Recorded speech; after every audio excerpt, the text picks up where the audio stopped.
Ang gender ideology na nagtuturo na ang identity ay based sa damdamin, emosyon, or kung ano tingin mo sa sarili mo, hindi sa katawan ay takasang tinututulan ng Santo Papa. Sa kanyang mga pahayag, sabi niya, to deny the truth of the body is not an act of freedom but a surrender to confusion.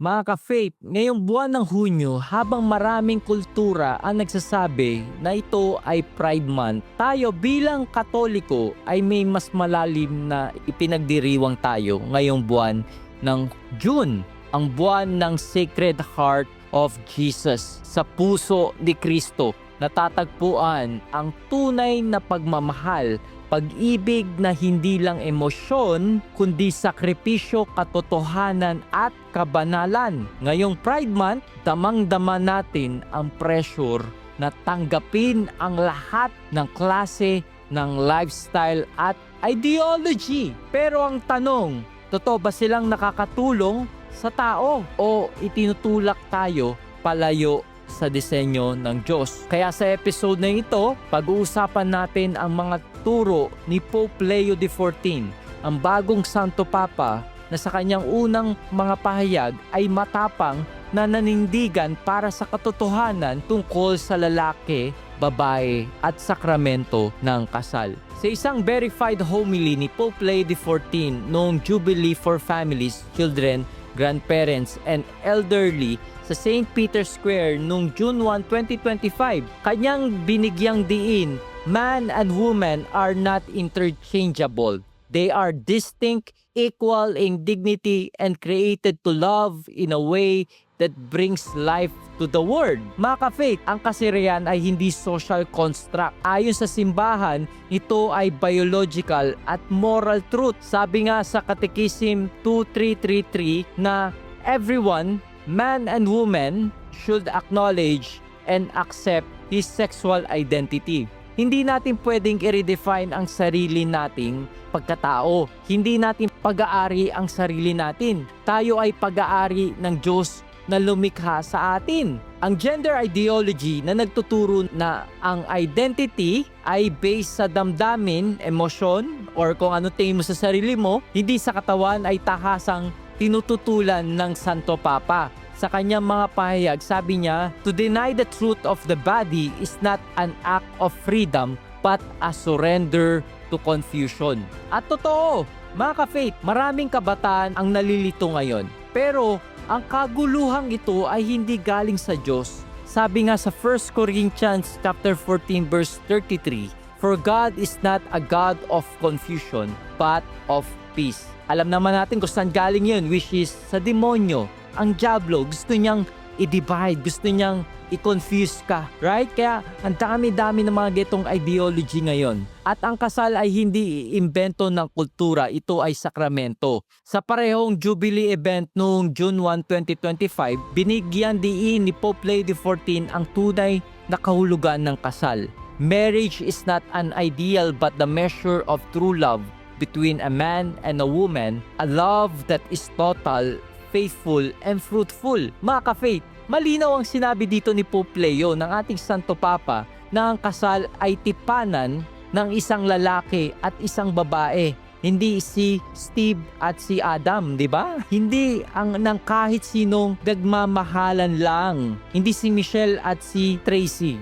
Okay, hindi ganon. Ang pagmamahal ay hindi sapat na batayan ng kasal. Dapat ito ay ayon sa layunin at disenyo ng Diyos na ang kasal ay bukas sa buhay, tapat at walang kondisyon. Period.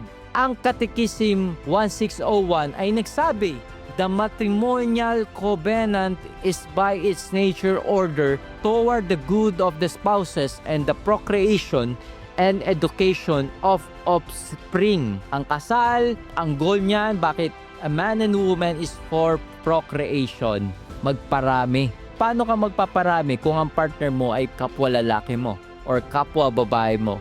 It doesn't make sense.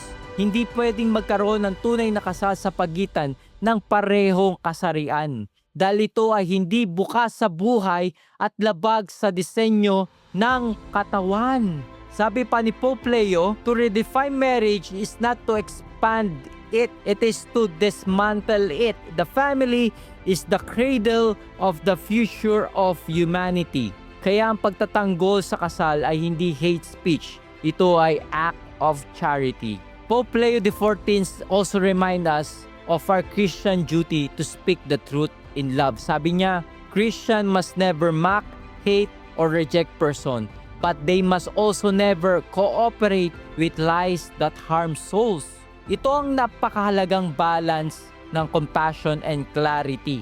Mahal natin ang mga taong may same-sex attraction, pero hindi natin maaring sabihin tama ang kasalanang ito.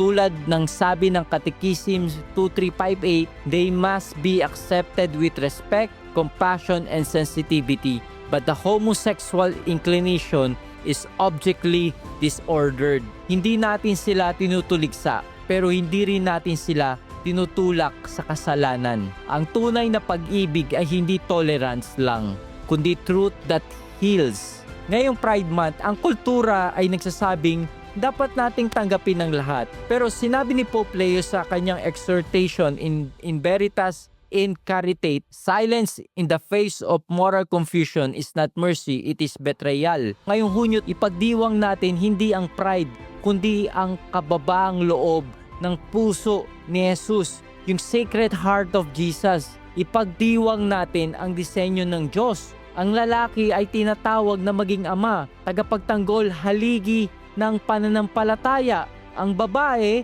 ay tinatawag na maging ina, tagapagkalinga at buhay na tanda ng pagmamahal ng Diyos. Ang kanilang pagtutulungan sa kasal ay larawan ng pag-iibigan ni Kristo at ng simbahan. 'Di ba sa Ephesians chapter 5 verse 25? So anong pwede nating gawin ngayon bilang isang Katoliko? Magdasal para sa mga nalilito sa kanilang gender identity. Turuan ang mga anak tungkol sa halaga ng katawan at pagkatao. Gumamit ng mga resources tulad ng Courage International, isang Catholic apostolate para sa mga taong may SSA. Huwag matakot magsalita sa social media. Gamitin ang platform mo to proclaim the truth in love. Mag-evangelize sa pamilya. Ang unang mission field mo ay ang bahay ninyo. Hindi madaling tumayo para sa katotohanan sa panahon ngayon. Pero kasama natin ang Diyos. At sinabi niya sa John chapter 8 verse 32, then you will know the truth, and the truth will set you free. Hindi natin kailangan maging popular, kailangan lang natin maging tapat. Hindi natin kailangan makisama sa uso. Ang kailangan natin manindigan kasama si Kristo. Tulad ng sinabi ni Pope Leo XIV, Christ did not die to affirm us in our confusion. He died to redeem us from it. Amen. Gusto mo bang magkaroon ng early access? Kumbaga, ikaw yung unang makakapanood ng mga na-interview ko, mga guests dito sa ating programa na Istoryang Katoliko. Magagawa mo yan, mga ka-faith, by joining my Patreon group. Kasi sa ginagawa ko na pag-i-interview ng mga different guests dito sa Pilipinas at sa ibang bansa, actually, hindi ko pa talaga siya na-edit at na-upload agad. Marami pa akong backlog kasi nga, I'm a one-man team dito sa ginagawa ko. So, most of the time, ako talaga nag-e-edit. Actually, ako talaga nag-e-edit ng lahat ng mga interviews at mga vlogs dito sa channel na to. As much as I want, na after ko sila ma-interview, ay ma-upload ko na. Hindi ko po yung magawa kasi kailangan natin i-edit at pagandahin pa yung interview sa paglalagay ng mga slide and information na very relevant at mas makakatulong pa sa inyo. Pwede nyo siyang ma-access by joining my Patreon group. Once na natapos ko na yung interview, i-upload ko kagad dyan sa ating Patreon group ang mga pre-recorded interview. At alam nyo mga ka-faith, sa pag-join nyo din dyan sa ating Patreon group, ay matutulungan nyo ko dito sa ating ginagawang online evangelization. Alam nyo naman na itong ginagawa natin ay hindi libre. May mga cost tayong ginagastos, mga ginagamit natin, yung pamasahe, pagpupuntahan natin yung mga ini-interview ko na face-to-face, and etc. In due time, I'm planning to build a studio, a home studio. Malaki talaga ang cost at gagastusin dito. Kaya mga ka-faith, by joining my Patreon group, mas matutulungan nyo ko na mapa-improve at mas mapaganda pa at mapagpatuloy pa itong ginagawa natin na online evangelization. Di lang kayo magkakaroon ng early access, kundi matutulungan nyo din ako dito sa ating online evangelization. Kumbaga, you will be my partner in doing this. Kung wala kang gifts na ginagawa ko, magsalita, mag-interview, pero may capacity ka to help me in this mission, ay magiging mag-partner tayo. Ako gagawa ng pag-i-invite, pag-i-interview, but at the same time, alam ni Lord na you help me and you've been partnering me with this mission. Kaya mga ka-faith, para maka-join ka dito sa ating Patreon group, ilalagay ko yung link kung saan mo pwedeng ma-access itong Patreon group na to. May cost siya, may konting babayaran ka lang, pero yung magiging benefit naman yan sa'yo spiritually ay sobrang overload. Thank you so much and God bless.